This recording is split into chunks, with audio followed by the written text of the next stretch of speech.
በህይወት ያገኘኸው በጣም የጠቀመህ ምክር ምንድነው? ማለት በጣም ጥሩ። በማያገባህ አትግባ። በዚህ አጋጣሚ በየወሩ ራሴ ጋር ስብሰባ እጠራለሁ። እንዴት ማለት? ራሴን ስብሰባ እጠራለሁ። ከማን ጋር ናችሁ የምትሰበሰቡት? ራሴን ከራሴ ጋር። ሁሉም ሰው ሴልስ ፐርሰን፣ ሁሉም ሻጭ ነው። ሁሉም ሻጭ። እንዴት? አንተ ያላመንክበትን ፕሮዳክት ለሰው እንዳትሸጥ። ስለዚህ ሴልስ ማጭበርበር አይደለም ማለት ነው። ሴልስ ማጭበርበር አይደለም። ቤት ለሚያስፈልገው ሰውዬ ቤት አቅርበህ የቤት ችግሩን እየፈታህለት ስለሆነ በኮንፊደንስ ደህ መሸጥ አለብህ። ፌቨር እንደተደረገልህ ብሊቭ ማድረግ አለብህ ብዬ አላስብም። እኔ አይ ብሊቭ ዴር ኢዝ ኖ ሾርቴጅ ኦፍ ሰክሰስ። እንደውም ስጡ ይሰጣችኋል። ትልቁ ሴልስ ያለው ኦብጀክሽኑ ጋር ነው ይላል። አንድ ሰው ኦብጀክሽን ካጋጠመው በቃ እዚያ ላይ ነው ሴልሱ ያለው። ያን ኦብጀክሽን ሲፈታው ሴልሱ ይፈጸማል። ብዙ ጊዜ አሁን እሺ የሚለው ማይገዛው ሰው ነው ያ እሺ ይልህና ግን ሰከንድ ዴይ ፎሎ አፕ ስታደርገው የለም። ኤግዚስቲንግ ከስተመርን ድጋሚ አፕሮች ማድረግ 6 ታይምስ ሞር ፕሮዳክቲቭ ዛን አዲስ ክሊያንት መፈለግ። አንድ ሰው 2 ዓመትና ከዚያ በላይ ከሰራ አንድ ካምፓኒ መቀየር አለበት። ወይ ታይትል መቀየር አለበት ወይ ካምፓኒ መቀየር አለበት ብዬ ነው ማለት ነው። ራስን ሴል ካደረግክ እኮ አንድ ስሞል ስኬል ቢዝነስ 200 እና 300 ሺህ ብር ሜክ እያደረገ አንተ 500 ሺህ ብር ተቀጣሪ ልትሆን ትችላለህ። በየቀኑ አነባለሁ ለሆነ ኮንሰፕት ሳላነብ ያለሁ። ለምሳሌ ትናንት አንብበሃል? ትናንት አንብቤያለሁ። ዛሬ አንብበሃል? ዛሬ አንብቤያለሁኝ። ማታም አነባለሁ። የመጀመሪያዎቹ 2-3 ዓመታት ግራጁዌት አድርገህ ትልቅ ደሞዝ አለም ኤክስፔክት የምታደርገው ጥሩ ካምፓኒ ተቀጥረህ እና ጥሩ አለቃ አጋጥሞ ራስ ላይ ፋውንዴሽን የምትሰራበት። ግን ቀድሞ ፋውንዴሽኑን ለሰራው ሰውስ? የምድራችን ትልቁ በረከት በደስታና ስኬት የሚኖር ህይወት ነው። ክቡራትና ክቡራን አድማጮቻችን በየሳምንቱ ጥንቅቅ ብሎ ተዘጋጅተው ወደ እናንተ የሚደርሰው ዊዝደም ፖድካስት የተሰኘው ፕሮግራማችን ወደ እናንተ መድረሱን ጀምሯል። የዛሬው እንግዳችን መብራቱ ዳኜ ይሰኛል። የሴልስ ማኔጀር ነው። እንዲሁም በሴልስ እና በተለያዩ የሶፍት ስኪል ዘርፎች ላይ ስልጠናዎችን ይሰጣል፣ ኮንሰልት ያደርጋል። ዛሬ በሚኖረን ቆይታ ሶፍት ስኪልን፣ ሴልስን፣ ፕላኒንግን እንዲሁም የእሱን የህይወት ልምድ ጥርት አድርገን የምናያቸው እና የምንማርበት ይሆናል። አብራችሁን ቆዩ። ዛሬ በዚህ ፕሮግራም አብራችሁን ከቆያችሁ ብዙ ታተርፉበታላችሁ። መብራቱ አክብረን ስለመጣ ከልብ አመሰግናለሁ። ታንኪዩ። እኔ በጣም አመሰግናለሁ ስለጋበዝከኝ። በጣም ጥሩ ስራ ነው እየሰራ ያለው። ታንኪዩ፣ ከልብ አመሰግናለሁ። እሺ ምን ላይ እየሰራህ ነው የሚለውን ነገር እንግዲህ ጫፍ ጫፉን የነካሁት እና አንተ ብታስተዋውቀን ራስህን። እሺ፣ ስሜ መብራቱ ዳኜ አካል እባላለሁ። የሴልስና ማርኬቲንግ ባለሙያ ነኝ። ከረንትሊ ኤፍኤምሲጂ ዲስትሪቢሽን ካምፓኒ ላይ በሴልስ ማናጀር ሮል እየሰራው ነው ያለሁት። መልካም። በጣም ኤፍኤምሲጂን እንተነትናታለን በኋላ። እንግዲህ አሁን ለደረስክበት ደግሞ ውልደትና አስተዳደግ ትልቅ ዋጋ አለው። ውልደት አስተዳደግ ምን ይመስል ነበር? እሺ፣ ተወልጄ ያደግኩት በጎጃም አካባቢ ነው። ከ1 እስከ 12ኛ ክፍል የተማርኩት እዚያው ጎጃም ውስጥ ነው። የመጀመሪያ ዲግሪን የተማርኩት አዲስ አበባ ዩኒቨርሲቲ ነው። ሁለተኛ ዲግሪን ኢትዮጵያ ሲቪል ሰርቪስ ዩኒቨርሲቲ ነው የተማርኩት። ዋው! ሁሉም የተማርኩት በኢኮኖሚክስ ነው። እንግዲህ ከ1 እስከ 12 የተማርክበት ትምህርት ቆይታ አለ። ምን አይነት ተማሪ ነበር እስቲ መብራቱ? ምን ትምህርትስ በጣም ይመቸው ነበር? መብራቱ ምን አይነት ተማሪ ነው ለሚለው ጎበዝ ተማሪ ነው። መልካም። ተሸላሚ ተማሪ ነበረ። ከ1ኛ እስከ 12ኛ ክፍል በነበርኩበት ዩኒቨርሲቲ እያለ ሁለተኛ ዲግሪም ስማር ጎበዝ ተማሪ ከሚባሉት ውስጥ የምመደብ ተማሪ ነኝ። በጣም የምወደው ማቴማቲክስ ነው። ዋው! ሂሳብ ይመቻል? ሂሳብ በጣም ይመቻል። እኔም በጣም ነው የሚመቸኝ። እሺ፣ ተገጣጥመናል ማለት ነው። እሺ፣ ሂሳብ በጣም ከመውደድ የተነሳ ሎወር ግሬድ ላይ በተቃራኒ ፈረቃ እኛ የጠዋት ስንሆን የማታ ተማሪዎችን ከኛ ክላስ ካለንበት ክላስ በታች ያሉት ለምሳሌ 8 እና 7 6 10 እና 9 ያሉትን እዚያው ክላስ ደግሞ በማትስ ትንሽ የሚቀራቸውን ተማሪዎች ሀልፕ ማድረግ ነበረ። ከዚያ ውጭ ደግሞ ኦልሞስት ከአስተማሪዎች ጋር እኩል ነበረ ቦርዱን የምንጠቀመው። በሚገርም ሁኔታ በጣም ታስተምር ነበር ነው ወይስ ክላስ ውስጥ ኦልሞስት ጥያቄ ያው ታች ክላስ እያለ ክላስ ወርክ ይሰጥሃል፣ ክላስ ወጥተህ እንድትሰራ ትደረጋለህ። እና በዚያ መሀል ማቴማቲክስ በጣም ፓሽኔትድ ሆኜ የምማረው ትምህርት ነው። ስቲል አዲስ አበባ ዩኒቨርሲቲም እያለሁ ጥሩ ውጤት የነበረኝ የመጀመሪያው እሱ ነው። ሁለተኛ ዲግሪንም ስማር ጥሩ ውጤት ያመጣሁት ኦልሞስት ኤ+ ነው ያመጣሁት። ዋው! ማቴማቲክስን በጣም በፍቅር ነው የምወደው። መልካም። ከዛ ውጭ ባለው ከትምህርት ጎን ለጎን ምን ነጥቦች ላይ ተሳተፍ ነበር? ኤክስትራ ካሪኩላር አክቲቪቲዎች? ያ ሎወር ግሬድ ላይ እያለሁኝ የተለያዩ ክበባት ነበሩ። ታች ክላስ እያለን በትምህርት ቤት ሚዲያ ክበብ፣ ብዙ ክበቦች ነበሩ። እነዚህ ክበቦች ላይ ይሳተፍ ነበረ። በጎ አድራጎቶች ጋር ይሳተፍ ነበረ። እነዚህን ከዚያ ውጭ ደግሞ ከሎወር ግሬድ ጀምሮ እስከ ዩኒቨርሲቲ ድረስ የክላስ ሪፕሬዘንታቲቭ በመሆን የምታወቀው። አዲስ አበባ ዩኒቨርሲቲም 3ቱንም ዓመት የክላስ ሪፕሬዘንታቲቭ ነበርኩኝ። 15 ደረሰን። እሺ፣ የ15 ዓመት ሊደርሺፕ ኤክስፒሪየንስ። ያ እነዚህ ነገሮች ኮንፊደንሴን ቢውልድ አድርገውልኛል። ሊደርሺፕን ኤክሰርሳይዝ እንዳደረግ አድርገውኛል። ከፐርሰናል ሊደርሺፕ አልፎ እንዴት ሀው ቱ ማኔጅ ፒፕል የሚለውን ነገር ኤክሰርሳይዝ እንዳደረግ ረድተውኛል ብያለሁ። አንድ ሰው ጥሩ ሊደር ለመሆን ራሱን ሊሆን ይችላል፣ ተቋምን ሊሆን ይችላል ለመምራት እንደው ከምን ቢጀምር መልካም ነው?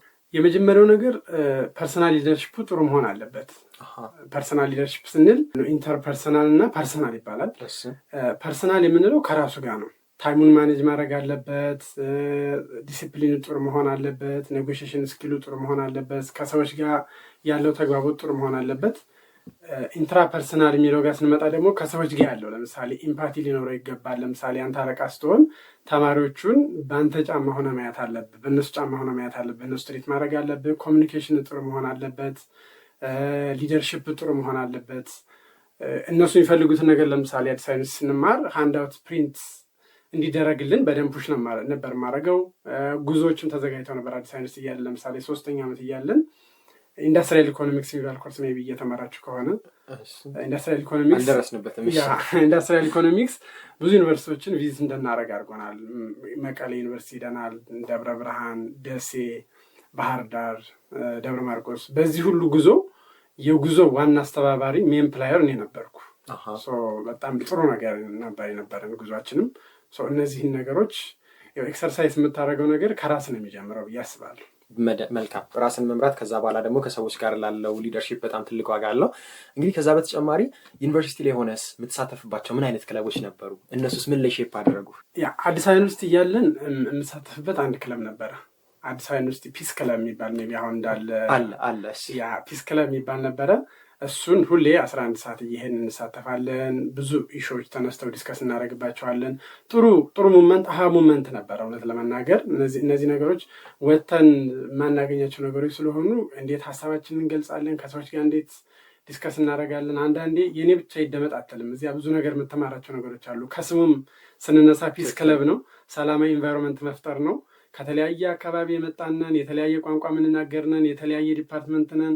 ዩኒቨርሲቲ ባይዘወይ ትንሿ ኢትዮጵያ ነች። ብዙ ነገር ነው የምትማረው። ማለት ፋይናንሽል ማኔጅመንትን ለመጀመሪያ ጊዜ ከቤተሰቦቹ ነህ ብር እየተላከልህ በራስ ታይም ፐርሰናል ሊደርሽፕን ራስን ማኔጅ የምታደረግበት፣ ራስን ኮንትሮል የምታደረግበት፣ ብዙ ነገር ኤክሰርሳይዝ የምታደረግበት ዩኒቨርሲቲ ነው እና በዚያን ሰዓት ፒስ ክለብ ላይ ይሳተፍ ነበረ። ጥሩ ረድቶኛል ብዬ አስባለሁ። መልካም፣ በጣም አሪፍ። አሁን ደግሞ ወደ ስራ እንገባለን።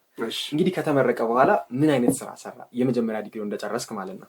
እንግዲህ ኢኮኖሚክስ ላይ ብዙ ሰው ስራ አያገኝም ይባላል በኢኮኖሚክስ። ለዛ ነው ምንድን ነው መጀመሪያ እንደወጣሁኝ አዲስ አበባ ዩኒቨርሲቲ እያለሁኝ ኢትዮ ጆብስ ተዘጋጅቶ ነበረ። ኢትዮ ጆብስ መጥተው ሲቪያችንን ወሰዱ። ስራ ማፕላይ አላደረኩም። የመጀመሪያ ስራዬን የጀመርኩት በሴልስ ነው። ራሳቸው ኮል አድርገውልን ሐምሌ 1 ተመርቀን ሐምሌ 21 ነው ስራ የጀመርኩት። በ20 ቀን ማለት ነው። በ20 ቀን በሴልስ ነው የጀመርኩት። ስቲል በሴልስ ነው የምሰራው። ሴልስን እንዴት ብታየው ነው? ለምሳሌ ምን ያህል 9 ዓመት ቆየህ ልበል?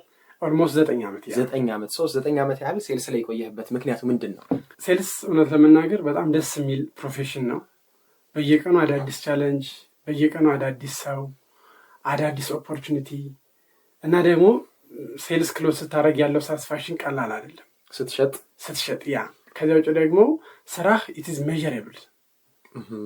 1 ሚሊዮን ነሸጥከው፣ 2 ሚሊዮን ነሸጥከው፣ የተሰጠህን ታርጌት ኬፒአይን አሟልተሃል አላሟላህም፣ ብዙ ነገሮች ሜዠረብል ናቸው እና እነዛን ሰክሰስፉሊ አኮምፕሊሽ ስታደርግ ያለህ ሪዋርድ፣ ፖዚሽን ለውጥ ሲኖርህ፣ ለምሳሌ ሴልስ ሬፕ ከሆንክ ወደ ሴልስ ሱፐርቫይዘር፣ ወደ ሴልስ ማናጀር፣ ወደ ናሽናል ሴልስ ማናጀር፣ ወደ ኮርፖሬት ስታድግ ያለው ስቴፑ በጣም ደስተኛ ያደርጋል እና እነዚህ ነገሮች ጆርኒየን በሴልስ እንዲቀጥል አድርገውኛል። በጣም አሪፍ። እንግዲህ እዚህ ጋር እያለ አሁን ሴልስ ላይ ምናምን ብዙ ትኩረት አንሰጠው እንደ ሀገር ማለት ነው። አሁን ብዙ ሪሶርሶች አሉን፣ ብዙ ታሪኮች አሉን። እነሱን መሸጥ ግን አንችልም። ራሳችንን ማስተዋወቅ አንችልም። ፐርሰናል ሴሊንግ ራሱ ማለት ነው። ከፐርሰናል ሴሊንጉን ጨምርና አንድ ሰው ራሱን ለማስተዋወቅ ሼም ይዘዋል። ማለትም ራሱን እየሸጠ አይደለም ማለት ነው። ያንን እንዴት አድርጌ ልቀይረው የሚሉት አድማጮች ይኖሩናል። በጣም ጥሩ። ሰዎች ራሳቸውን መጀመሪያ በሚሸጡት ነገር ማመን አለባቸው። ለምሳሌ አንድ ፕሮዳክት የሚሸጥ ሰው በፕሮዳክቱ ማመን አለበት። ምን የሚባል አባባል አለ እንደውም አንድን ፕሮዳክት ለአያትህ እንደምሸጥ አስበህ ሽጥ ይባላል። ለአያትህ መጥፎ ነገር አትሸጥ።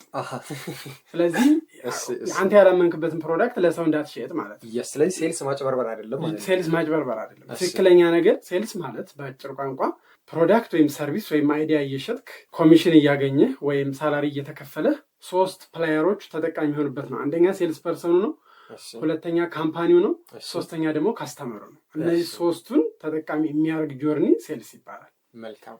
ሴልስ ደግሞ በሌላ ቋንቋ ደግሞ ሴልስ ይሄ ኦነርሺፕ ትራንስፈር ነው። ኦነርሺፕ ትራንስፈር ከሴለሩ ወደ ባየሩ፣ ሴለሩ ፕሮዳክት ይሰጠዋል፣ ባየሩ ደግሞ ገንዘብ ይሰጠዋል ለሴለሩ። ስለዚህ ኦነርሺፕ ትራንስፈር ይሆናል ማለት ነው፣ በገንዘቡና በፕሮዳክቱ ወይም በሰርቪሱና በአይዲያው መካከል ማለት ነው። መልካም፣ በጣም አሪፍ። እንግዲህ አሁን ፐርሰናል ሴሊንግ ላይ በጣም ወሳኝ ነገር እንግዲህ የሚሸጠውን ማመን አለበት፣ የሚጠቅም መሆን አለበት ብለናል። ሰው የሚጠቅም ቫልዩ እኛ ላይ መገንባት አለብን። ከነዛ መካከል አንዱ ደግሞ ሶፍት ስኪል ነው። አንዷን ሶፍት ስኪል እንምረጥ። ለምሳሌ ኮሚኒኬሽን እንምረጥ።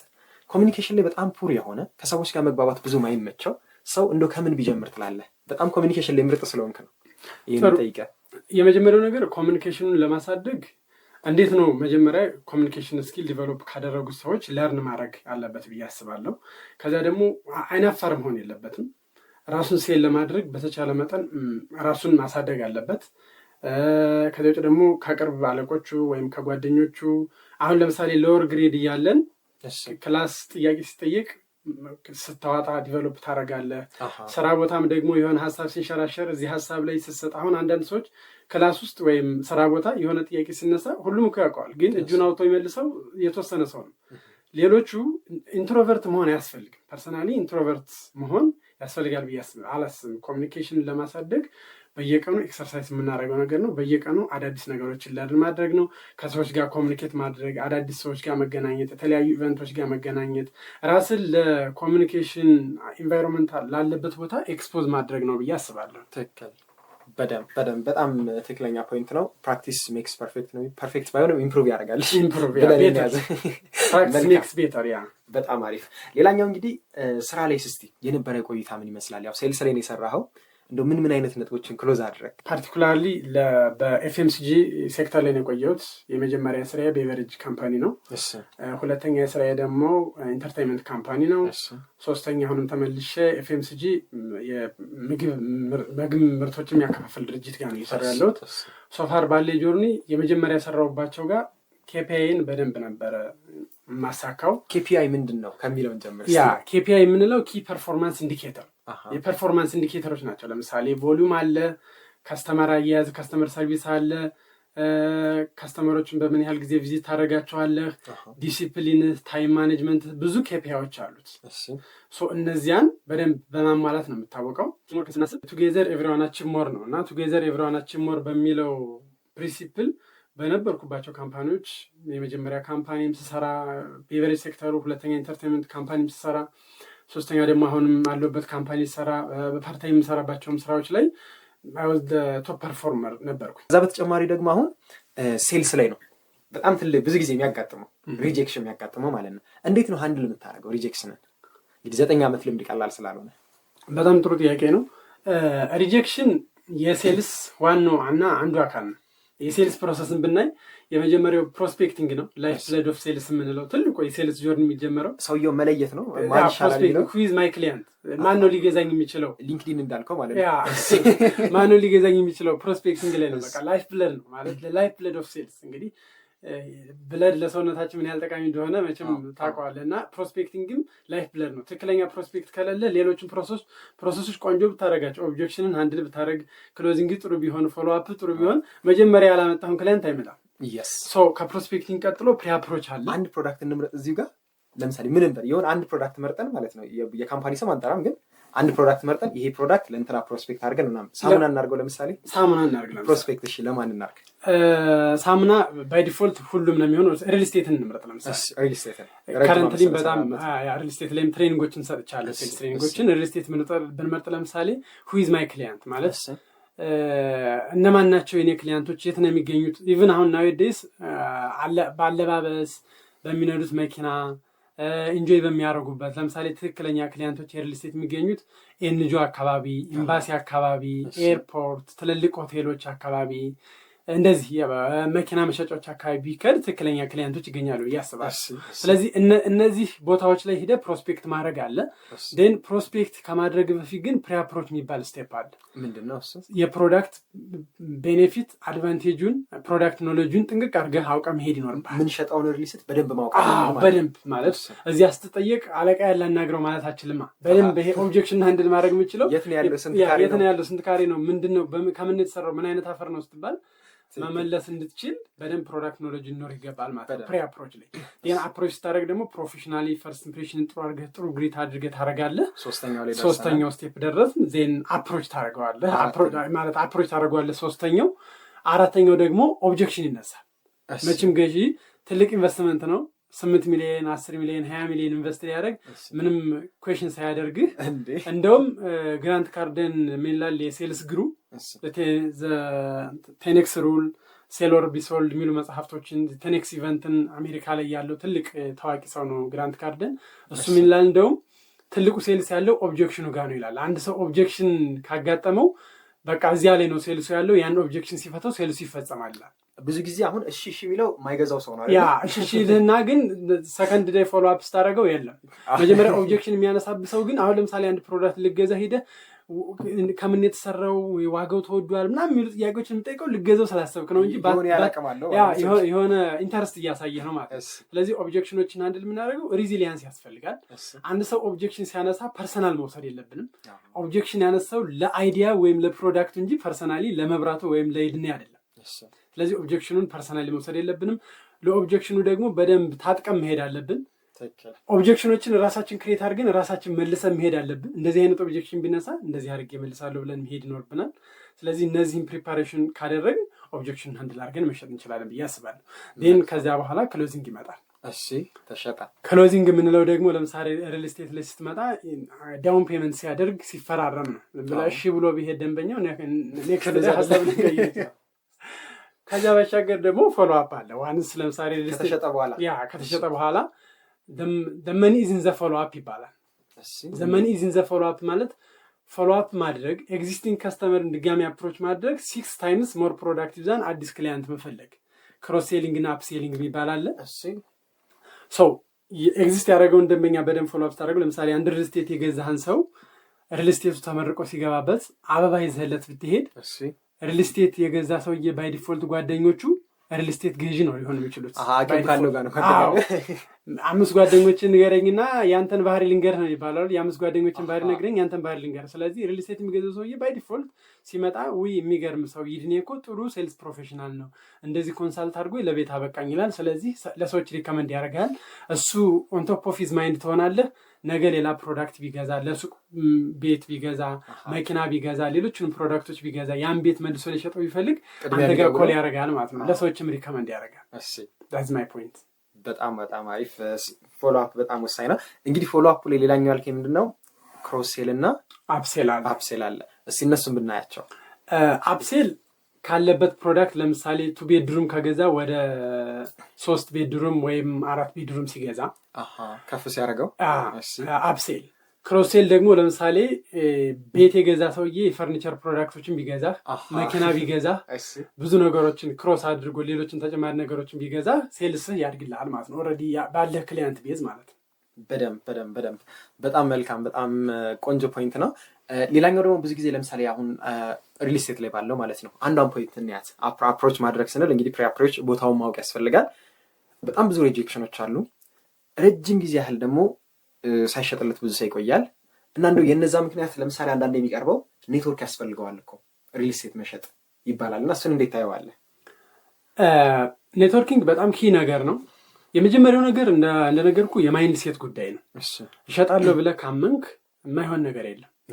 ልሸጥም ላልሸጥም እችላለሁ ብለህ ደንበኛውን የምታናግረው ከሆነ ዩ ካንት ሴል። መጀመሪያውኑ እንደማትሸጥለት ኮንቪንስ እንደማታደርገው አምነህ ከሄድክ ልታሳምነው አችልም። በቃ እሸጥለታለሁ ብለህ ራስን አሳምነህ የኔሰንስ ከውስጥ ነው፣ በአፍ ሳይሆን በልብህ አምነህበት ይህን ቤት ለዚህ ደንበኛ እሸጠዋለሁ፣ በዚህ ያህል ጊዜ ይህን ያህል ቤት እሸጣለሁ። ምክንያቱም ስሸጥለት አንድን ሰው ለምሳሌ ሱቅ ደህ አንተ ውሃ ወይም ቆሎ ወይም ሳሙና እንደምገዛው ያ ቤት የሚገዛውም ሰውዬ የፕሮዳክት ካታጎሪ ፕሮዳክት ዲማንዳችን የሚለያየው እንጂ ያ ሰውዬ ቤት ያስፈልገዋል። ቤት ለሚያስፈልገው ሰውዬ ቤት አቅርበህ የቤት ችግሩን እየፈታህለት ስለሆነ በኮንፊደንስ ደህ መሸጥ አለብህ። ፌቨር እንደተደረገልህ ብሊቭ ማድረግ አለብህ ብዬ አላስብም። ኔትወርኪንግ ጥሩ ነው። አዎ፣ ምክንያቱም ኔትወርክ ስታደርግ ለምሳሌ እኔ የሆነ ፕሮዳክት ቢኖረኝ ፕሮዳክቴን መጀመሪያ ቴስት ማደርገው የምሸጠው ለማቃቸው ሰዎች ነው። የማቃቸው ሰዎች ናቸው በሪፈራል ሌላ ሰው የሚወስዱኝ። ስለዚህ ኔትወርኪንግ በጣም ወሳኝ ነገር ነው ብዬ አስባለሁ። መልካም፣ በጣም በጣም ቆንጆ ፖይንት ነው። ሴልስን በደንብ አየነው ልበል እንዴ? ኦፍኮርስ ሴልስ በጣም ባይዘው ቆንጆ ስራ ነው። በዚህ አጋጣሚ ሴልስ ላይ ሁሉም ሰው ሴልስ ፐርሰን ሁሉም ሻጭ ነው። እንዴት? አንድ ሐኪም ሰርቪስ ይሸጣል። አንድ አስተማሪ ሰርቪስ ይሸጣል። እውቀቱን ያካፍላል። እኔ ለምሳሌ አሁን ለምሰራበት ዲስትሪቢሽን ካምፓኒ ጊዜን እየሸጥኩ ነው፣ እውቀቴን እየሸጥኩለት ነው። እኛ ደግሞ ለምሳሌ የምንሸጠው ፕሮዳክት ነው እየሸጥን ያለ ነው። ዘ ኦንሊ ቲንግ የምንሸጠው ነው የሚለያየው እንጂ ሁሉም ሰው ይሸጣል። ስለዚህ ሁሉም ሰው በየቀኑ በየሙቭመንቱ በየእንቅስቃሴው ለምሳሌ አንተ ጓደኛ ጋር የሆነ ኢሹ ተነስቶ አንተ ዊን ብታደረግ አንተ አይዲያን ሽጠለት። ስለዚህ በእያንዳንዱ እንቅስቃሴያችን ለምሳሌ የሆነ ጉዞ መሄድ ፈልጋችሁ እሱ ሌላ ቦታ መርጦ አንተ ሌላ ቦታ ብትመርጥ የግዴታ በሞኔታሪ ቫልዩ የሚለካ ብቻ አለም ሴልስ የምንለው ገንዘብ ብቻ። ስለዚህ ለምሳሌ አንተ እንጦጦ መሄድ ፈልገህ አንዱ ደግሞ ቃሊቲ መሄድ ፈልጎ አንተ እንጦጦን ብታሳምነው እንጦጦ ብትሄዱ ያንተን አይዲያ ሴል አድርገህለታል ማለት ነው። ስለዚህ በእያንዳንዱ እንቅስቃሴያችን ሴልስ አለ ብዬ አስባለሁ፣ ደግሞም ነው። መልካም፣ ወደ ኢኮኖሚክስ ደግሞ እንምጣ። እንግዲህ አሁን ሴልስ ላይ ነው እንቅስቃሴዎችና እንግዲህ ዲግሪውን ከተማርክ በኋላ ነው ወደ ሴልስ የገባኸው፣ ማስተርሱን ደግሞ ኢኮኖሚክስ አደረግከውና እንዴት ነው ኢኮኖሚክስ ላይ ምን ያህል ኢንተረስትድ ብትሆን ነው? ሆነስትሊ ስፒኪንግ ኢኮኖሚክስ በጣም ደስ የሚል ኮንሰፕት ነው። በጣም ስማረው ወልጄን የተማርኩት በጣም ያው ካየኸው ፊዚካል ፖሊሲው፣ ሞኔታሪ ፖሊሲው፣ ማክሮ ኢኮኖሚክ ኮንዲሽኑ የሀገሪቱ ምናምን ብዙ ነገሩን ስታየው ሪል ላይፍ ነው። ሰፕላይ ኤንድ ዲማንድ ስትል አቅርቦትና ፍላጎት ስትል ኢንፍሌሽን ስትል አንኢምፕሎይመንት ስትል ብዙ ተርሞቹ በጣም ኢንተረስቲንግ ናቸው እና ይህን ሁለተኛ ዲግሪን ኢኮኖሚክስ የተማርኩበት ምክንያት አይ ወድ ፕላን ቱ ጆይን ኤንጂኦ እና ሌሎች ይሄ ኤምባሲዎች ጋር ጆይን ለማድረግ አስቤ ነበረ። አንፎርቹኔትሊ ግን ብማርም ከሴልሱ አልወጣውም። በሴልስ ኦብሰስ ነው። የተለያዩ ነገሮችን እያስኬድክ ነው። የምትሰራው ስራ አለ፣ ትሬኒንጎች ትሰጣለህ። ከዛ ውጭ ባለው ደግሞ የተለያዩ ቦታዎች ላይ ደግሞ ፓርታይም የምትሰራቸው አሉ። እነዚህን አብሮ ለማስኬድ ታይም ማኔጅመንት በጣም አስፈላጊ ነው ብዬ አስባለሁ። ታይሙን ማኔጅ ለማድረግ ደግሞ ማቀድ ያስፈልጋል። እንደው ምን አይነት የእቅድ መንገዶችን ትጠቀማለህ? እንዴትስ ታቅዳለህ? በጣም ጥሩ። እቅድ ማቀድን በጣም በሰፊው ማምንና በእቅድ በጣም የምከተል ሰው ነኝ። እቅድ ማቀድ የጀመርኩት ኦልሞስት 8ኛ ክፍልኛ ነው። ኤክሰርሳይዝ ማድረግ የጀመርኩት 8ኛ ክፍል እያለሁ በፕሮግራም ማጥናት ጀመርኩ። በፕሮግራም ማጥናት ስኬጁል ማውጣት ይዝ ዋናው እቅድ አይደለ? ዜን ከሱ በኋላ 11ኛ ክፍልም ስገባ 12ኛ ክፍልም ስገባ ለምሳሌ እቅድ ስታቀድ ብዙ አይነቶች አሉ። ማህበራዊ ህይወት አለ፣ መንፈሳዊ ህይወት አለ፣ ትምህርት አለ፣ ስራ አለ፣ ገንዘብ አለ፣ ታይም ማኔጅመንት አለ። እነዚህን ኢንኮርፖሬት ስታደርግ ተማሪ እያለህ አንዳንዶቹ ለምሳሌ ገንዘብን ኢንኮርፖሬት ላታደርግ ትችላለህ፣ ስራን ኢንኮርፖሬት ላታደርግ ትችላለህ። ግን ስራ ትምህርት ነው ለተማሪ። እነሱ ነገሮች በማቀድ ነው የጀመርኩት። ለምሳሌ በዚህ ሴሚስተር ይህን ያህል ውጤት ማምጣት አለብኝ፣ ይህን ትምህርት እንደዚህ ማድረግ አለብኝ፣ ከዚህ ወደዚህ በጥሩ ግሬድ ማለፍ አለብኝ፣ እነዚህ ዲሲፕሊኖች እንደ ሀቢት መያዝ አለብኝ። ለምሳሌ መንፈሳዊት ከሆነ እንደየእምነታችን በእምነታችን ልክ ሂደን የምንገለገልበት አለ። እነሱ ነገሮች ኢንኮርፖሬት ይሆናሉ። ከዚያ ባሻገር ግን ሞር ኦፍ አፕላይ ማድረግ የጀመርኩት ስራ ላይ እያለው ነው። ስራ ላይ እያለው አፕላይ ማድረገው አንደኛ በአመት ውስጥ መንፈሳዊ ህይወቴ ምን ይመስላል፣ ዓለም ህይወቴ ምን ይመስላል፣ ከቤተሰብ ጋር ለምሳሌ ለቤተሰብ ጊዜ መስጠት አለብኝ። ታይም ማኔጅመንት ደግሞ ስኬጁል ተደርጎ ከጠዋት እስከ ማታ ሳምንታዊ። በዚህ አጋጣሚ በየወሩ ራሴ ጋር ስብሰባ እጠራለሁ። እንዴት ማለት? ራሴን ስብሰባ እጠራለሁ። ከማን ጋር ናችሁ የምትሰበሰቡት? ራሴን ከራሴ ጋር ግል ይሰጣለሁ። ነጥቦችን አወጣለሁኝ፣ ያለሁበትን ሩም እዘጋለሁኝ። መንፈሳዊ ህይወቱ መብራቱ በዚህ ወር ምን ይመስል ነበረ፣ የተቀመጡ እንትኖች አሉ፣ ፖይንቶች አሉ። ስራ እንዴት ነበረ? በዚህ ገንዘብ ሲባል ገንዘብ የግዴታ ሴቭ ማድረግ ብቻ አይደለም። ገንዘብን ለነገ ማንነትህ ላልሆነ ቦታ እየዋልከው ነው ወይስ ገንዘብን ፕሮፐርሊ ራስ ላይ ኢንቨስት እያረከው ነው? ትሬኒንግ እየወሰድክ ነው? የሚጠቅሙ ነገሮችን ወጪ እያረክበት ነው? እየተማርክበት ነው? ፎር ዛት ማተር ጥሩ ልብስም እየለበስክበት ነው። ፈርስት ኢምፕሬሽን ጥሩ እንዲሆን ከሰዎች ጋር ምክንያቱም ሴልስ ላይ ወሳኝ ነው። ሴልስ ላይ ወሳኝ ነገር ስለሆነ እነሱ ነገሮች ኢንኮርፖሬት ታደርግበታለህ እና እነዚህ ነገሮች በደንብ ለእኔ ሰርተውልኛል ብዬ አስባለሁ። ከዛ ትመዝናለህ ማለት ለምሳሌ ከ10 እነዚህ ለመንፈሳዊ ህይወት ለገንዘብ ህይወት እያልክ ይመዘናል። ከዛስ በኋላ ምን ይደረጋል? ተመዝኖ ዝቅ ላለው እና ከፍ ላለው ምን ይደረጋል? ከፍ ላለው ምንድነው ሁሌ ፐርፌክት አትሆንም። ምንድነው አንዳንዴ ራስን ወጭ ማድረግ አትሊስት ያለፈውን ህይወትን ባታስተካክለው የሚመጣው ጋር እንድታስተካክል ያደርጋል። ለምሳሌ በመንፈሳዊ ህይወት ንስሐ አለ በየሃይማኖታችን አይደለ? ትናንትና ባጠፋው ጥፋት ሪግሬት ከማድረግ ይልቅ ትናንትና መልካም ካላደረግ ከዚህ በኋላ ያለው ግን መልካም እንድታደርግ አላርም ይሆናል ማለት ነው። ገንዘብ እያባከን ከሆነ ገንዘብ አባክኛለሁ በዚህ ወር፣ ከዚህ በኋላ ግን ገንዘብ ማባከን የለብኝም፣ ላልሆነ ቦታ መዋል የለብኝም ትላለህ። ትምህርት ስልጠና ካልወሰድክ ስልጠና መውሰድ አለብኝ፣ መጽሐፍ ማንበብ አለብኝ ትላለህ። ጊዜህን በአግባቡ ካልተጠቀምክ ጊዜህን እንድትጠቀም ያደርጋል። ቤተሰብን እየደወልክ ካልጠየቅ ለቤተሰብ ጊዜ ካልስጥ፣ ምክንያቱም ቤተሰብ ከመንፈሳዊ ህይወት ቀጥሎ ቤተሰብ ፕራዮሪቲ የሚሰጠው ነገር። ምክንያቱም ቤተሰብ እዚህ ለመድረሳችን ዋናው ሮል ፕላየሩ ቤተሰብ ስለሆነ ነገም ብትታመም ጤነኛ ብትሆን ብትደሰት ብትከፋ ከቤተሰብ ጋር ስለምተሳለሁ ለቤተሰብ ጊዜ መስጠት ስላለብህ ለቤተሰብ ጊዜ ሰጥቻለሁ ወይ ብለህ ራስን አሰስታረክ ካልሰጠህ እንድታስተካክል ነው የሚያደርግ። መልካም በጣም አሪፍ። እዚህኛው ጋር ግን ብዙ ጊዜ የሚነሳ ጥያቄ አለ። ለምሳሌ ለእኔም ጥያቄ የሚሆንብኝ ማለት ነው። አሁን የተለያዩ የህይወት ዘርፎች አሉ። አንዱ ላይ ሞልተን አንዱ ላይ ባዶ መሆን ተገቢ አይደለም። ሁሉንም ማሳደግ ያስፈልጋል። ግን አንዳንዴ ፕራዮሪቲ ራሱ መስጠት አያስፈልግም ወይ? ሁሉም ጋር ስንባዝን ደግሞ እንዳንወድቅ ማለት ነው። ሁሉም ጋር አቬሬጅ እንዳንሆን በታይም ማኔጅመንት ህግ 4 ኳድራንት አለ አይደለ? ኢምፖርታንት፣ እርጀንት፣ ክራይሶች፣ እርጀንት የሆኑ ጉዳዮች፣ ኢምፖርታንት ሴም ታይም የሆኑ ጠቃሚም አስቸኳይ የሚሆኑ ለምሳሌ ሜዲካል ኬዝ የሆነ ክራይስ እሳት ቃጠሎ ቢነሳ ለምሳሌ ኢምፖርታንት እና አርጀንት ነው። ኢምፖርታንት በት ኖት አርጀንት፣ ጠቃሚ ግን ደግሞ አርጀንት ያልሆነ አስቸኳይ አይደለም፣ በፕሮግራም የምትመራው ማለት ነው። ሌሎች ኳድራንቶች ኖት ኢምፖርታንት ኖት አርጀንት፣ ጠቃሚ ያልሆነ አርጀንትም ያልሆነው አርጀንቱ ነው ጠቃሚ ያልሆነ አያስፈልግም። ሁለቱን ኳድራንት እናጠፋለን። ሁለቱን ኳድራንት ይዘን እንቀጥላለን። ብዙ ጊዜ ሪከመንድ የሚደረገው ኳድራንት ነው። ኢምፖርታንት ሆኖ አርጀንት ያልሆነ which means በፕላን የምትመራ ሰው ሁን ነው። የጥድፊያ አይደለም ማለት ነው። የጥድፊያ አይደለም። በቃ በቅር ነው የምትመራው። አንተ ማንም ሰው ስለፈለገ ያገኝህን በቅር ነው የምታገኘው ማለት ነው። ስራዎችህን በቅር ነው የምትሰራው። ስለዚህ ኢምፖርታንትና አርጀንት የምታደርገው ለምሳሌ አሁን ወጣት ነህ፣ የዩኒቨርሲቲ ተማሪ ነህ። በዚህ ሰዓት አሁን አንተ ማግባት አስፈላጊ ነገር ነው፣ ልታገባ አትችልም። ምክንያቱም ፕራዮሪቲ የምትሰጠው ነገር አለ። ስለዚህ ይሄ ምን ይሆናል ማለት ነው? ኢምፖርታንት በት ኖት አርጀንት። ስለዚህ ፕራዮሪቲ ማግባትህ ኢምፖርታንት ነገር አይደለም ግን አርጀንት አይደለም። ስለዚህ ፕራዮሪቲ የምትሰጣቸው ነገሮች አሉ። ለምሳሌ the first 2-3 years የመጀመሪያዎቹ 2-3 ዓመታት ግራጁዌት አድርገህ ትልቅ ደሞዝ አለ ኤክስፔክት የምታደርገው ጥሩ ካምፓኒ ተቀጥረህ እና ጥሩ አለቃ አጋጥሞ ራስ ላይ ፋውንዴሽን የምትሰራበት። ስለዚህ በቲዮሪ የተማርነው ፕራክቲካሊ የምተገብርበት ታይም ነው። ስለዚህ እነዚህ ነገሮች ኢምፖርታንትና ኖት አርጀንት የሆኑትን ጉዳዮች እያስኬድ ትቀጥላለህ ማለት ነው። መልካም፣ በጣም ቆንጆ ተመልሶልኛል በእኔ በኩል ማለት ነው። ሌላኛው ደግሞ ምንድነው አሁን ለምሳሌ አሁን የመጀመሪያ ስራዎች ላይ ስትቀጠር ደሞዙ አይደለም ዋናው አልከን። በጣም አሪፍ፣ እሱኛው ያስኬዳል። እውነት ነው፣ ፋውንዴሽን መስራት አለብን። ግን ቀድሞ ፋውንዴሽኑን ለሰራው ሰውስ ቀድሞ ፋውንዴሽኑን ሰርቶ አሁን ብዙ ጊዜ ኤክስፒሪየንስ ዋት ኢት ማተርስ አይደለ? ኤክስፒሪየንስ ማተር ያደርጋልና አሁን ብድግ ብሎ አንድ ዩኒቨርሲቲ ግራጁዌት ያደረገ ሰው ማኔጀሪያል ፖዚሽን ሊቀጥል ይችላል። ኢቭን ዞ ፋውንዴሽኑን ቢሰራውም ሃርድ ስኪሉን፣ ሶፍት ስኪሉን፣ ሊደርሺፑን ሁሉንም ኤክሰርሳይዝ ቢያደርገውም ግሮዙ ያጥርለታል ማለት በ5 ዓመት በ6 ዓመት ማኔጀሪያል ፖዚሽን ሊደርስ የነበረው ዊዝን 1 year 2 year ወደ ማኔጀሪያል ፖዚሽን ይሄዳል እንጂ ፋውንዴሽኑን ቢሰራውም ባንዴ ማኔጀሪያል ፖዚሽን ባንዴ ትልቅ ደሞዝ ላይ ላይደርስ ይችላል። ፎር ዛት ማተር እና ደግሞ እንደየኢንዱስትሪው እንደየሴክተሩም ይለያያል ያስባል። ሌላ ደግሞ በጣም የሚነሳው ጥያቄ ነው፣ ሶሻል ሚዲያ ላይ በደንብ ሰፍቷል ብዬ አስባለሁ። ተቀጥራችሁ እንዳትሰሩ፣ በቃ የራሳችሁን ቢዝነስ ነው መጀመሪያ ያለባችሁ። የእውነት እንደዚህ ሲሉ ማለት ነው የዛሬ 2 ዓመት ምናምን ማውቃቸው ሰዎች የራሳቸው ቢዝነስ የላቸውም። ያኔ የራሳቸውን ቢዝነስ ከጀመሩ በኋላ ደግሞ ኧረ መቀጠር በስንት ጣሙ ምናምን ሲሉ እንሰማለን።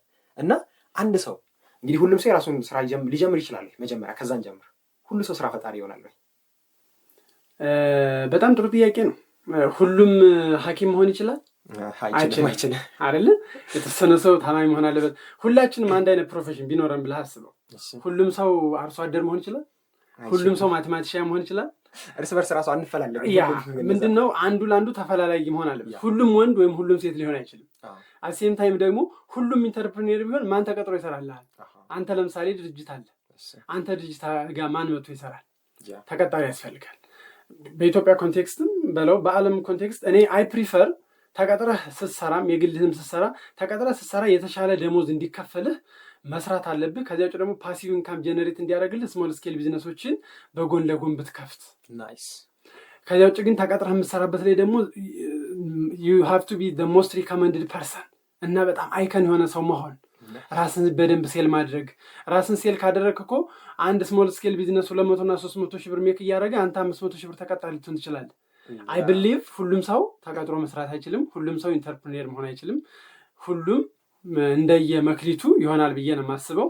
ያው እያደግክ ስትሄድ ፓሲቭ ኢንካም ጀነሬት የሚያደርግ ነገር ያስፈልጋል። ምክንያቱም አሁን ለምሳሌ እድሜ እየሄደ ሲሄድ የድሮ ያንግ ያለህ ኢነርጂ ያለህ ኮሚትመንት ያለህ ሃርድ ወርክ ምናምን ስለማይኖር እያደግክ ስትሄድ ፓሲቭ ኢንካም ጀነሬት የሚያደርግ ነገር ያስፈልጋል ብዬ አስባለሁ እንጂ ፐርሰናሊ እኔ ኢምፕሎያቢሊቲ ስኪል ትሬኒንግ መሰጣለሁ ብዬ የምነሳው ቀጣሪዎቹ በጣም እየተቸገሩ ስለሆነ ጥሩ ጄኔሬሽን ማፍራት አለብን ብዬ ስለማስብ ነው። ስለዚህ ሁሉም ሰው ተቀጥሮ ወይም ሁሉም ሰው ደግሞ ኢንተርፕሪነር ይሆናል ብዬ አላስብም። ፐርሰናሊ ፐርስፔክቲቭ የመጀመሪያው መለስክልኝ። ሁለተኛው ነው ነካ አድርገዋል እና ጥሩ ተቀጣሪ መሆን አለበት አንድ ሰው አይደለ? ጥሩ ተቀጣሪ ለመሆን ከዛ ደግሞ ቶሎ ቶሎ ለማደግ ሃይራርኪዎቹን ማለት ነው ምን ላይ ቢሰራ አንድ ተቀጣሪ ጥሩ ነው? መጀመሪያስ ለመቀጠር ምን ይስራ? በጣም ጥሩ ጥያቄ ነው። ለመቀጠር የመጀመሪያው ነገር ራሱን ሴል ማድረግ አለበት። ለምሳሌ አንድ ዩኒቨርሲቲ ግራጁዌት ያደረገ ሰው ሲቪ እንዴት ማዘጋጀት እንዳለበት፣ ራሱን እንዴት ፕሬዘንት ማድረግ እንዳለበት፣ ኢዚሊ የአዳፕቴብል ፐርሰን እንደሆነ፣ ፍሌክሲብል እንደሆነ፣ በቀላሉ ስራዎችን አኮምፕሊሽ ማድረግ እንደሚችል፣ ኢንቴግሪቲ እንዳለው፣ ሃርድ ወርከር እንደሆነ፣ ትሁት እንደሆነ በደንብ ኤክስፕረስ ማድረግ አለበት። ምክንያቱም ኤክስፔሪንስ ስለሌለው ስለ ኤክስፔሪንሱ እዚህ ሮል ላይ እንደዚህ ያለ ሰርቻለሁ ስለማይል የመጀመሪያቸው ያለችን ፐርሰናል ያሉትን ነገሮች ነው ሴል የሚያደርገው ለቀጣሪ ካምፓኒ እና ደግሞ ራሱን እንዴት ፕሬዘንት ማድረግ እንዳለበት በደንብ ኤክሰርሳይዝ ማድረግ አለበት ብዬ አስባለሁ። በትክክል ራሱን እንዴት ፕሬዘንት ያድርግ ለሚለው መጀመሪያ ራሱ ለብቻው ራሱን ሪካርድ እያደረገ ያድምጥ፣ ኤክሰርሳይዝ ያድርግ። በደንብ ራሱን ሴል ማድረግ እንዲችል ኤክሰርሳይዝ ማድረግ ይኖርበታል። ኢንተርቪዎችን ከዚያ ውጭ ለጓደኛው ራሱን ሴል ማድረግ አለበት፣ ፕሬዘንት ማድረግ አለበት፣ ሲቪ ማዘጋጀት፣ ሲኒየሮቹን መጠየቅ። ዋንስ ከተቀጠረ በኋላ ደግሞ አይ ብሊቭ አሁን እኔ የማምነው አንድ ፕሮፌሽናል የሆነ ሰው ፕሮፌሽናል ግሮ ለማድረግ መጀመሪያ ኢንቴግሪቲው ጋር መደራደር የለበትም። ኢንቴግሪቲ ዘ ሞስት ኢምፖርታንት እና ፋንዳሜንታል ነገር ነው። ምን ማለታችን ነው? ኢንቴግሪቲ ስንል መታመን ስንል የግዴታ ገንዘብ አይደለም። ካምፓኒዎች ሰዓታቸው ገንዘብ ነው። አንድ ካምፓኒ ሃየር አድርጎ አንተ ሶሻል ሚዲያ ላይ ጊዜህን የምታባክን ከሆነ፣ አለቃው በሌለ ሰዓት የምትፎርፍ ከሆነ ኢንቴግሪቲን እየጠበቅህ አለ። ከዚያ ውጭ ደግሞ ገንዘብ በጀት የሚበጀትበት ቦታ ላይ ከሆንክ በጀትህን በአግባቡ አሎኬት የማታረግ ከሆነ፣ ለፐርሰናሊዝም የምትጠቀም ከሆነ ኢንቴግሪቲን አልጠበቅም። ኢንቴግሪቲን የምትጠብቅ ሰው ከሆንክ ግን ማንም ሰው ይፈልጋል። ተሎ ግሮ ታደርጋለህ። በዓለማዊ ኮንቴክስት እንኳ ባናየው በመንፈሳዊ ብናየው በድብቅ የሚያምላክ በግልጽ ይከፍልሃል። በደንብ ስራህን በአግባቡ የምትሰራ ከሆነ፣ የምትጸልይ ከሆነ፣ የምትለፋ ከሆነ ልፋትን የሚያምላክ የምትጠይቀውን ነገር ይሰጥሃል ማለት ነው። ስለዚህ በደንብ ፕሮፌሽናል ግሮ ለማድረግ ሜንቶር ሊኖራቸው ይገባል። ሜንቶርስ ራሱ ምንድን ነው? ሜንቶር ማለት ፎሎ የሚያደርጉት የሚያማክሩት የእሱን ፓዝ በሆን እሱ ጋር ብደርስ ብለው የሚያስቡት፣ ለምሳሌ እንዴት ትሬኒንጎችን ሊወሰድ ብለው የሚያማክሩት፣ ኬሪየር ዋይዝ እንዴት ልደግ ብለው የሚያማክሩት፣ ይህን ላደርግ ነው ብለው የሚያወያዩት ሜንቶር ያስፈልጋቸዋል ብዬ አስባለሁ። እኛ መድረስ በምንፈልግበት መስፈርት ላይ አንድ ስቴፕ ቀድሞን የተጓዘ ሰው ማለት ነው። ታንኪ የግዴታ ሜንቶር ስንባል የግዴታ ፌመስ ሰው መሆን የለበት። የእኛ ሲኒየሮች ሜንቶሮቻችን ናቸው። የእኛ አለቆች ሜንቶሮቻችን ናቸው። ኢፍ ዴይ አር ኦፕን ማለት ኦፕን ከሆኑ እኛን ሊመክሩን 5-6 ዓመት የሰራን ሰው ፍሬሹ ሰው ይሄ ራይት ነው፣ ይሄ ሮንግ ነው፣ ይሄን ብትሰራ ቶሎ ግሮ ታደርጋለህ፣ እነዚህ ዲሲፕሊኖችን ብታካብት፣ ሶፍት ስኪሎችን ብታሳድግ ጥሩ ነው ቢለው ሜንቶሩ ይሆናል ማለት ነው። ሜንቶር ስንመርጥ ደግሞ ሜክ ሹር ትክክለኛ ኦፕን የሆነ ሰው እኛን የሚመክረን፣ ምክንያቱም ሮንግ ወይ እንዳናድግ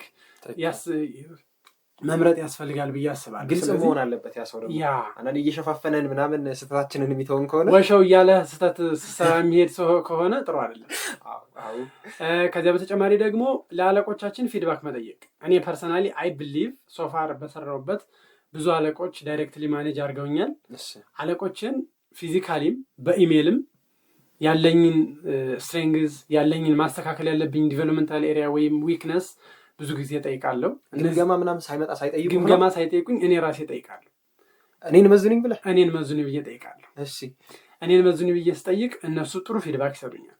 ለምሳሌ አንድ አለቃዬ የመጀመሪያው ካምፓኒ ላይ ሲሰራ በጣም ስቲል ነው ሂዝ ማይ ቤስት ብራዘር ኤንድ ማይ ቤስት ፍሬንድ ማለት እንደ ታላቅ ወንድም ነው የማየው። ብዙ ትሬኒንጎች መውሰድ እንዳለብኝ ወደፊት ፎሪነር ሰዎች ጋር ልሰራ ስለምችል ላንጉጅን ማሳደግ አለብህ፣ ኮሚኒኬሽን ማሳደግ አለብህ፣ ከሰዎች ጋር ተግባቦት መጨመር አለብህ የሚል ስኪሎችን እንዳሳድግ በጣም ብዙ ምክር የሰጠኝ አለቃ አለ፣ የቅርብ አለቃዬ። እሱን በጣም ሳላመሰግነው አላልፍም። አቶ ብርሃኑ ይባላል። መልካም፣ በጣም ቆንጆ። እንግዲህ አሁን አንዱን ፖይንት አየ ነው። አንድ ሰው ለመቀጠር ራሱን በደንብ አድርጎ ፕሮሞት ማድረግ አለበት፣ በደንብ መሸጥ አለበት። ከተቀጠረ በኋላ ደግሞ ራሱን ቶሎ ቶሎ ለማሳደግ ሶፍት ስኪሉ ላይ መስራት አለበት፣ ቋንቋ ላይ መስራት አለበት፣ በሌሎችም ዘርፎች ደግሞ ራሱን እያሳደገ መሄድ አለበት።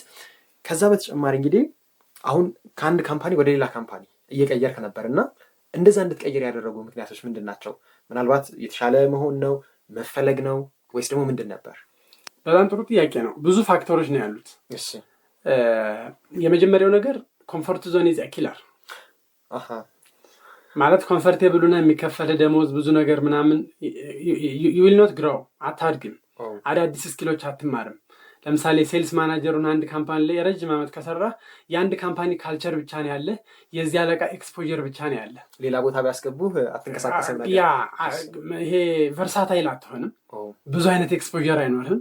አንደኛ ካምፓኒዎችን የምትቀይረው እኔ ሪከመንድ ማድረገው አንድ ሰው 2 ዓመትና ከዚያ በላይ ከሰራ አንድ ካምፓኒ መቀየር አለበት፣ ወይ ታይትል መቀየር አለበት፣ ወይ ካምፓኒ መቀየር አለበት ብዬ ነው የማምነው። ለምንድን የሚለውን የሚያዝ ከኮምፎርት ዞን ለመውጣት አንድ ምክንያት ከኮምፎርት ዞን መውጣት አለበት። ሁለተኛ ደግሞ ማደግ አለበት። ማደግ አለበት ስንል እዚያው ካምፓኒ ውስጥ ሳላሪ ግሮ ሊያደርግ ይችላል፣ ታይትል ግን ማደግ አለበት። አንድ ሮል ላይ 2 ዓመት ከሰራ 2 ዓመት ላይ ያንን ያ ስኪል ያ ዲፓርትመንት ወይም ያ ታይትል የሚፈልገውን ነገር በየቀኑ ለርን ካረገ ኔክስት ስቴፕ የሚቀጥለው ሮል ነው። ለምሳሌ ኤሪያ ሴልስ ማናጀር ከሆነ ወደ ሪጅን ማደግ አለበት። አንለስ ካላደገ ሌላ የሚያሳደገው ካምፓኒ ላይ ሙቭ ማድረግ አለበት ብዬ አስባለሁ። በደንብ መልካም፣ በጣም ቆንጆ። እንግዲህ እሱን በደንብ ነው የዳሰስ ነው። ሰው ሌላኛው ፖይንታችን ደግሞ እንግዲህ ከሶሻል ሚዲያዎች መካከል አንደኛው ሊንክዲን ነው። በጣም ፕሮፌሽናል የሆኑ ሰዎች ያሉበት፣ ከዛ በተጨማሪ ደግሞ ሀሳቦች በጣም ጥሩ ፕሮፌሽናል በሆነ መንገድ የሚገለጹበት የሚተዋወቁበት ፕላትፎርም ነው። እዛ ላይ ጥሩ ተከታይ ካላቸው ሰዎች መካከል አንደኛው አንተ ነህ።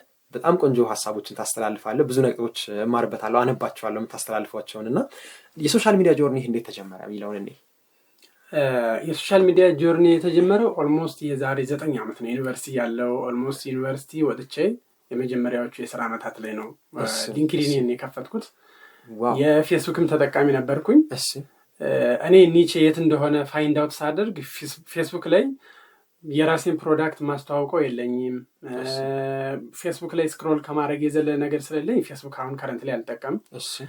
ቲክቶክም የኔ ኒች አይደለም ብዬ ስላሰብኩኝ ፕሮፌሽናል ግሮ ለማድረግ የቲክቶክ እንትን አይደለም፣ ሴልስ ያለበት ቦታ ታርጌት እያመጣ ነው። ሊንክዲንን ነው በደንብ የምጠቀመው። በየቀኑ አነባለሁ። በዚህ አጋጣሚ በየቀኑ አነባለሁ። ሁሌ ነው ስለሆነ ኮንሰፕት ሳላነብ ያለው። ለምሳሌ ትናንት አንብበሃል? ትናንት አንብቤያለሁ። ዛሬ አንብበሃል? ዛሬ አንብቤያለሁኝ። ጠዋት አንብቤያለሁ። ማታም አነባለሁ። ከመቼ ጀምሮ ነው የጀመረው ይሄ? እነዚህ ነገሮች የጀመርኩት ኦልሞስት ከ5 ዓመት በፊት ነው የጀመርኩት። ከ5 ዓመት በፊት ጀመርኩኝ። በየቀኑ አነባለሁ። ለዛም ነው ምን ያህል ይሆናሉ ያቋረጥክባቸው ቀኖች፣ በሆነ ምክንያት ያለፍክባቸው? እውነት ለመናገር አንዳንዴ በሞቲቬሽን ታነብና የምታቋረጥባቸው ታይሞች አሉ። ሪሰንትሊ መቼም አላቋርጥ፣ ግን ይህን ነው ስፔሲፊክ ባትለውም፣ ግን በየቀኑ አነባለሁ። የማነባቸውን ነገሮች ደግሞ ሳልሰስት አጋራለሁኝ። እኔ አይ ብሊቭ ዴር ኢዝ ኖ ሾርቴጅ ኦፍ ሰክሰስ ማለት እጥረት የለም። የሆነ በማካፈል ውስጥ ምናጣው በማካፈል ውስጥ እንደውም ስጡ ይሰጣችኋል የሚለው። እንግዲህ ከሴልሱ ጎን ለጎን ደግሞ የተለያዩ ትሬኒንጎችን ትሰጣለህ። ስለነዛ ትሬኒንጎች ብናነሳስ? በጣም ጥሩ።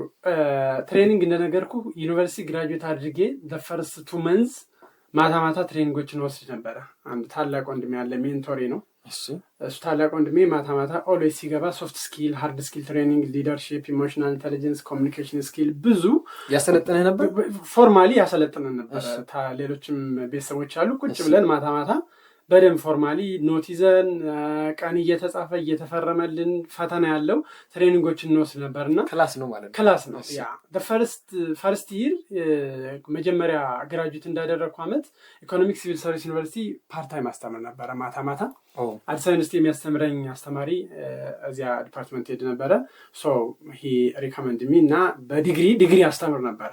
በዲግሪ የለም ሶ አንድ ዓመት አስተምር ነበረ። ማስተማር ኢዝ ማይ ፋቮሪት ቲንግ። ታች ክላስም እያለሁኝ አስተማሪ ከወጣ ቂጣ ይቀመጣል።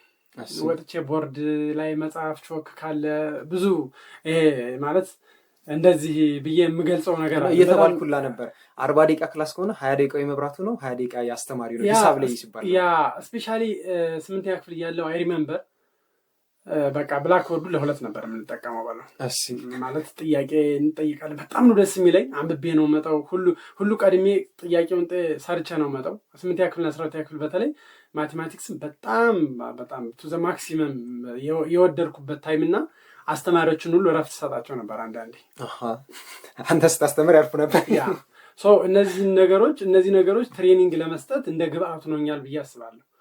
ማስተማር በጣም ኢንተረስቲንግ ነገር ነው። ሰዎች ላይ ኢምፓክት ትፈጥራለህ።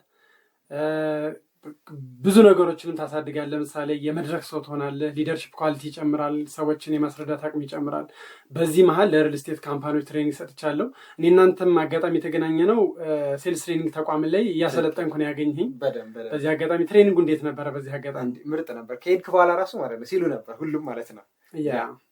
በደንብ በዚህ የተነሳ ነው። ከዚያ ውጭ ደግሞ ከ9 እስከ 12ኛ ክፍል ማቴማቲክስ አስጠና ነበረ። ብዙ ስራዎችን የሰራት በደንብ ደግሞ ወጣት ነው። እሺ መልካም። እንግዲህ በጣም ቆንጆ ቆይታ እንዳደረግን ተስፋ አደርጋለሁ። በእኔ በኩል በጣም ብዙ ነገሮችን ከአንተ ተምሬያለሁኝ። እንዴት ነበር ቆይታችን ግን? ለአንተ ተመችተዋል? ኮንፈርት ሰጥተዋል? ያ ኢትስ ኢንተረስቲንግ። በጣም ደስ ብሎኛል ስለጋበዝከኝ። ታንኪዩ። አድማጮቻችንም ጥሩ ነገር ይማራሉ ብዬ አስባለሁ። መልካም። አሁን ደግሞ የምናልፈው ወዴት ነው? ወደ አንዳንድ ደቂቃ ጥያቄዎች ነው። ያው ዊዝደም ፖድካስት ነው ፕሮግራሙ። ከዛ እነዚህ 8 ዊዝደሞች ነው አሁን የምናስተላልፈው ማለት ነው። ቱ ዘ ፖይንት ሲመለሱ ሰዎች ዊዝደሙን ቀብ ያደርጉታል ማለት ነው። ከኖርከው ህይወትም ደግሞ ስለሆነ በደንብ የሚያጠራጥር አይደለም። የመጀመሪያው ጥያቄያችን የሚሆነው ምንድን ነው? በህይወትህ ማን ወይ ደግሞ ምን በጣም ኢንስፓየር ያደርግሃል? ምን ኢንስፓየር ያደርግሃል የሚለው ማንበብ ኢንስፓየር ያደርገኛል። ዋው። ማን ኢንስፓየር ያደርግሃል ካልከኝ የኔ ሜንቶር ታላቅ ወንድሜ ኢንስፓየር ያደርገኛል። በብዙ ነገሮች ኢንስፓየር ያደርገኛል። ኢንተግሪቲው፣ ኮሚትመንቱ፣ በጣም ፕላንድ እና ኦርጋናይዝድ መሆኑ። ከረንትሊ ኢትዮጵያ ውስጥ በሊደርሺፕ እና ስትራቴጂክ ማኔጅመንት ትሬነር ጥሩ ቢባል ቁጥር 1 ነምበር 1 ብዬ የምመሰክርለት በሙሉ ድምፅ ዶክተር ተመስገን ዳኜ ይባላል። በጣም ሂዝ ነምበር 1 ሂዝ ማይ ሜንቶር። በጣም አሪፍ። ሁለተኛው ጥያቄ ደግሞ በህይወት ያገኘኸው በጣም የጠቀመህ ምክር ምንድን ነው? እኛም እንድንጠቀምበት ማለት ነው። በጣም ጥሩ። በማያገባህ አትግባ። ዋው። ጊዜ ማባከን በሌለብህ አንተ ለውጥ በምታመጣበት ቦታ ላይ ብቻ ነው መገኘት ያለብህ እንጂ በማያገባህ ገብተህ ስለማይመለከት ነገር መፈትፈት እንደሌለብህ ለሰለርን አድርጊያለሁ። ይሄንም ለሰለርን ያደረኩት በአንድ ዘመን ሶሻል ሚዲያ ላይ ያጋራሁትን ፖይንት ወሰደና ከዚያ ተነስቶ ብዙ ነገሮችን ኮሜንት ሰጠኝ። ከዚያን ጊዜ ጀምሮ ለማን ምን እንዴት ማድረግ እንዳለብኝ ለሰለርን አድርጊያለሁ። ዋው። ሶስተኛው ጥያቄያችን እንግዲህ በህይወት የተለያዩ ስራዎች ሰርተሃል። ከሁሉም ግን በቃ ይህን ማድረጌ በጣም ያስደስተኛል፣ በጣም ያኮራኛል የምትለው ምንድን ነው? ሆነስትሊ ስፒኪንግ እኔ እንደው መመጻደቅ፣ መኩራት፣ መንጠራራት አለብን ብዬ አላስብም። ምክንያቱም አፈር ነን። የሚያኮራ ማለት ፐርሰናል ሴሊንግ እያወራን የሚያኮራ ሲባል እኔ ሶፋር በሰራባቸው መስሪያ ቤቶች ያለ ፐርፎርማንስ ፕራውድ ያደርግበታለሁ። አለቆች ጋር ያለ ኮሚኒኬሽን፣ ያለ ፐርፎርማንስ፣ አለቆች የሚሰጡ ፊድባክ ኢት ዋዝ ቬሪ ግሬት። ከዚያ ውጭ ደግሞ በጣም የምኮራበት ነገር ኢንተግሪቲ ነው። ያላመንኩበትን ነገር ኖ ከማለት ውጭ ወደኋላ አልል። በጣም አሪፍ። ኢንተግሪቲ በጣም ወሳኝ ነገር ነው። አራተኛው ጥያቄያችን ይህንን ማድረጌ በጣም ይቆጨኛል እንደው ባላደርገው የምትለው ነገር ካለ ያው እንድንጠነቀቅ እንዳይቆጨን ማለት ነው። በጣም ጥሩ። ላለፈ ነገር መቆየት አለብን ብዬ አላስብም። የመጀመሪያው ነገር በፕላን መንቀሳቀስ አለብን። ዋንስ ካለፈ ደግሞ እግዚአብሔር ባይፈቅድ ነው ብለን መተው ነው ያለብን። ግን ፐርሰናሊ ምን ይቆጭሃል ካልከኝ ዩኒቨርሲቲ ያለሁኝ የተለያዩ ሶፍት ስኪል ትሬኒንጎችን አለመውሰዴ፣ የተለያዩ ኢቨንቶች ላይ ያለመካፈል ናዊዴይስ በጣም አሁን እናንተን ያገኘናቸው ዩኒቨርሲቲ ተማሪ ሆናችሁ ነው። በጣም የሚገርም ብቃት ነው፣ የሚገርም እንቅስቃሴ ነው። ቀጥሉበት፣ በጣም አሪፍ ነው። እነዚህን ነገሮች አለማድረጌ ቱ ሰም ኤክስተንት አፌክት አድርጎኛል ብዬ አስባለሁ፣ ግን ፊል ለማድረግ የተሻለኝ ጥረት እያደረግኩ ነው። በጣም አሪፍ። ከወጣህ በኋላ 2 ወር የወሰድከውን ትሬኒንግ እሱን በደንብ ፊል ያደርጋል ብዬ አምናለሁ። አሁን የምትሰጣቸው፣ የምትማራቸው፣ የምታነባቸው ነገሮች በጣም ወሳኝ ናቸው። 5ኛው ጥያቄ ምን ያዝናናዋል መብራቱን? የሚያዝናናው ከቤተሰብ ጋር ጥሩ ጊዜ ማሳለፍ ያዝናናኛል። መንፈሳዊ ቦታዎች መሄድ ያዝናናኛል፣ ያስደስተኛልም። መዝናናት ባንል ለመንፈሳዊ ህይወት። ከዚያ ውጭ ማንበብ፣ ትሬኒንጎችን መውሰድ በጣም ያዝናናኛል። መልካም። እንግዲህ 9 ዓመት ሴልስ ላይ ቆየህ። 6ኛ ጥያቄያችን የሚሆነው በአሁኑ ሰዓት ደግሞ የተለያዩ ሰራተኞች ሴልሶች በአንተ ስራ አሉ። ትሬን ታደርጋለህ፣ ኮንሰልት ታደርጋለህ፣ ማኔጅ ታደርጋለህ። የዕለት ውሎ ምን ይመስላል ታዲያ? በጣም ጥሩ ጥያቄ ነው። መብራቱ የሞርኒንግ ፐርሰን ነው።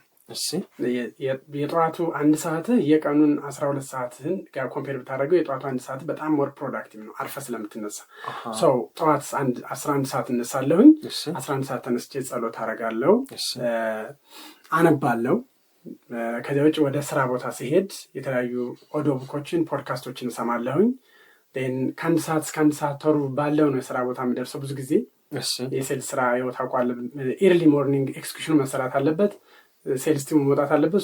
ለሴልስ ቲሞቼ የተለያዩ ጋይድላይኖችን አስተላልፋለሁ። ሚቲንጎች ካሉ ሚቲንጎች እናደርጋለን። የሚስተካከሉ ነገሮች፣ የተለያዩ ነገሮች ካሉ ፊክስ እናደርጋለን። ወደ ሴልስ ቲሞቹን ወደ ማርኬት፣ ወደ ገበያ እንልካለን። እሱን ካደረግኩ በኋላ ቢሮ ገባና ሪፖርቶች ካሉ ሪፖርቶችን አያለሁኝ። የተለያዩ የሚሰሩ ስራዎች፣ ፔፐር ወርኮች ካሉ እነሱን እሰራለሁ። በኤክስኪዩሽን በጣም ስለማምን ወደ ማርኬት ሄድና ገበያ ላይ የተለያዩ ነገሮችን ዎች አደርጋለሁ። ሴልስ ቲሞችን ኮች አደርጋለሁ። ሀይ እንዲሆኑ ክላይንቶችን ደግሞ ፐርሰናሊ እኔ አፕሮች ማድረግ ያለብኝ አፕሮች አድርጌ ያነጋግራለሁ። ከዚያ እንደ ማንኛውም ውሎ ያልቅና ማታ ላይ የቤተሰብ ጊዜ አለ።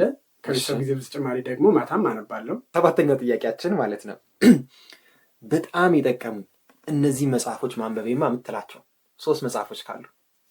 በጣም ኦብሰስድ የሆንኩበት የመጀመሪያው ዘ 7 ሃቢትስ ኦፍ ሃይሊ ኢፌክቲቭ ፒፕል የስቴቨን ኮቪ። እሺ። 2ኛው አቶሚክ ሃቢትስ ጄምስ ክሊር። 3ኛው ኢሞሽናል ኢንተለጀንስ ዳንኤል ጎልማን። ስለ እያንዳንዱ መጽሐፍ ማብራራት ካለብኝ በኋላ አብራራለሁ። መልካም። እሺ፣ 1 ደቂቃ እንዳታልቅም። 20 ሰከንድ ነው የተጠቀምከው፣ 40 ሰከንድ አለ። የመጀመሪያው ጋር 7 ሃቢትስ ላይ ቢ ፕሮአክቲቭ፣ ሰከንዷን ቢጊን ዊዝ ዘ ኢንድ ኢን ማይንድ። ቢ ፕሮአክቲቭ ነገሮች ከመሆናቸው በፊት ፕሮአክቲቭ ሊያደርግ ነው። ቢጊን ዊዝ ዘ ኢንድ ኢን ማይንድ ደግሞ ሚሽን ስቴትመንት ይኑር። መዳረሻህን አውቀህ ሂድ። መዳረሻ ምንድን ነው መሆን የምትፈልገው? ይህን ስራ ሰራ ምን ለማድረግ ነው? 3ኛው ደግሞ ፑት ፈርስት ቲንግስ ፈርስት፣ ፕራዮሪቲ ይኑር። ታይምህን ማኔጅ አድርግ። 4ኛው ቲንክ ዊን ዊን፣ ከሰዎች ጋር ነው። ዊ አር ኢን ኤ ፒፕል ቢዝነስ። ከሰዎች ጋር ስትኖር ሁላችሁም አሸንፉ እንጂ እኔ ብቻ ንብላ፣ እኔ ከሞትኩ ሰርዶ አይብቀል እንዳለችው የሀየ ታሪክ መሆን የለበትም ማለት ነው።